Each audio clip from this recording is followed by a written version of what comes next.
Sarangani has been placed in the International Geographic Map as an important link in the East Asia-Australasian Flyway, a migration route involving long sea crossings of raptors passing through the Philippines believed to winter. Migratory raptors like Chinese sparrowhawk, Japanese sparrowhawk, gray-faced buzzard, western osprey, crested honey buzzard, peregrine falcon, and other resident raptors conglomerate in Mount Taltap and Mount Gulo as their roosting sites before their fly-off to Indonesia.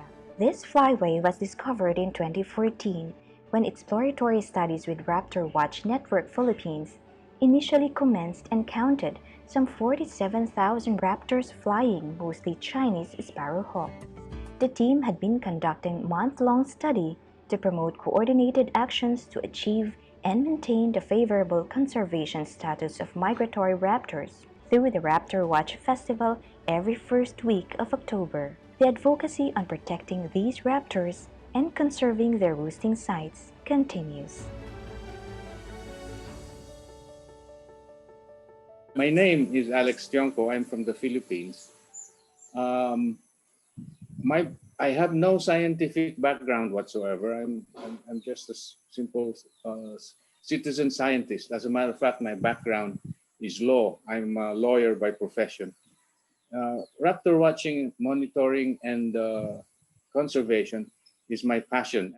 I belong to a group called Raptor Watch Network Philippines. It's a private group. Teresa and I, she's my wingman, we are the field men. We have ornithologists and scientists up in Manila. They're teaching in University of the Philippines and Ateneo University. Our knowledge of raptor conservation and study is based mainly on what we learn in the field. Raptor flyways and roosting sites are far away from the city where we used to work. And we would go there to the hinterlands and we would monitor there. At first, our job was just to monitor. When we went up to the north, we found out that purely monitoring does not hack it. On the background, the Philippines is a very important link to the migration flyways. And the Philippines, like Indonesia, is the dead end of both routes for some species of raptors. So that's how important we are. But for a long time, nobody ever studied the raptor migration phenomenon in the Philippines. No information came from us. And so a group of us decided, why don't we do something about it? Because we have been termed by our Asian neighbors as the black hole of raptor migration information, because we just absorb things from other countries. Nothing is given out because nobody's studying them. So we tried to address them. When we went out to the north, because somebody reported that it is a good roosting site, we went there with great hopes of getting a lot of data, richness in data there. And indeed, there's a rich data there, huge area for study. But we found out that whatever we know about these raptors is nothing compared to what the communities know. They know far more than us, and they know far more than we read in books, because there's some uniqueness in the characteristics of the raptors when they come to the Philippines, which is their wintering area. Their lives have been intertwined intimately with the coming and going of these raptors over the years, because you see, they hunt them for food. And we thought that if we just do the citizen science thing and they keep on hunting them for food, then pretty soon there wouldn't be anything to study, because they'd be all gone. And so we felt very aghast, and we thought that they should stop. We spoke to the hunters themselves to stop. After all, there's a law in Manila which says you shouldn't hunt wildlife. And of course, we were met with a great hostility. So the hostility was so great that we even feared for our safety. So, because we didn't understand the culture, we just wanted to stop the practice without understanding the culture. And we found out later on that understanding the culture is the key to stopping something which it's not quite applicable now. In the past, the lives there was very, very severe, especially during the northeast monsoon when the raptors come to roost. Because in the northeast monsoon, the winds batter the seas, and so the fishermen could not fish. And that is the height dry season, which means the farmers could not plant. So what have they got to eat? Then these raptors come in big hordes, darkening the sky, meat from heaven. These are gifts to them from God to enable them to escape. But when we arrived there, they had a lot of other livelihood. They had chickens, they had business. The economy has already grown up. That's why we couldn't understand, because we didn't go to the historicity. And now hunting has become a hobby, a practice, a cultural practice. They have made elaborate dishes on the raptors. So that's what we arrived at, and we didn't understand, and we twigged. Our answer came in through little children. We were up there doing our citizen science thing, very depressed because we didn't know what to do. And the children's come with big eyes, wondering what we were doing. Strangers from out of town, day in and day out, on the hill with their faces against up on the sky, looking at things and jotting down things. Fools on the hill we were. And they were, then some of them were bold enough to ask what we were doing, and we explained to them. We showed them pictures of the raptors that we see, and they were so amazed because they haven't seen these raptors up close in a picture. And then they saw how beautiful it was, and we told them the benefits of these raptors in the farms, that they're the best pest controllers ever, given by God, and we should keep them. And we told them to tell their parents and to tell other kids. So they would come in the morning before class and after class, and we would make contests, run contests for them to count how many raptors they can count. They were counting for us because they had better eyes. At night, the parents would hunt. So we told these kids, why don't you tell your parents that the beauty of these raptors is pest control agents sent by God instead of food? And so what happened to us, our member, an elderly person like us, Jude Sanchez, went to visit the university. He didn't know anybody there, so just talked to the first guy he saw. He said, can you introduce me to a teacher? I would like to talk to him about a project. And fortune smiled on us. That man turned out to be the Dean of Agriculture, who was going to be the CEO of the university the following year. So that was the first strike of luck. And the professor said, we would like to do that. We would like to study your raptors and participate in your project, because that will be a new topic for research for the school. And so the school adopted a 3-year program for it, asked us to teach for the first time. So we went down the hill and taught, and we found out that we couldn't teach because we are not teachers. We don't have a syllabus. We could not keep we couldn't talk for a long time. We can tell stories, but we cannot follow a teaching material for so long because we don't have that. And so we said, we will come back with the greater guns. We will call ARRCN. We will call our members from the University of the Philippines and the Ateneo University, and we will teach next year. And so we organized it for the whole year. And when it came to teach, we did a caravan and teaching in 3 different places. And it was a great success.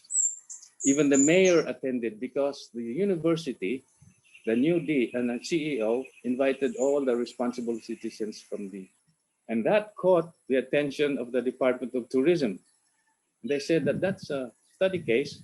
That's a study case for low impact ecotourism. So we must promote that.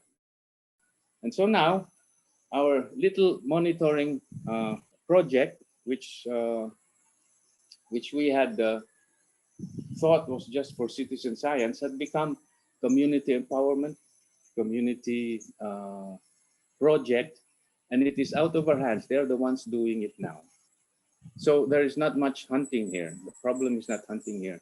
The problem here is logging.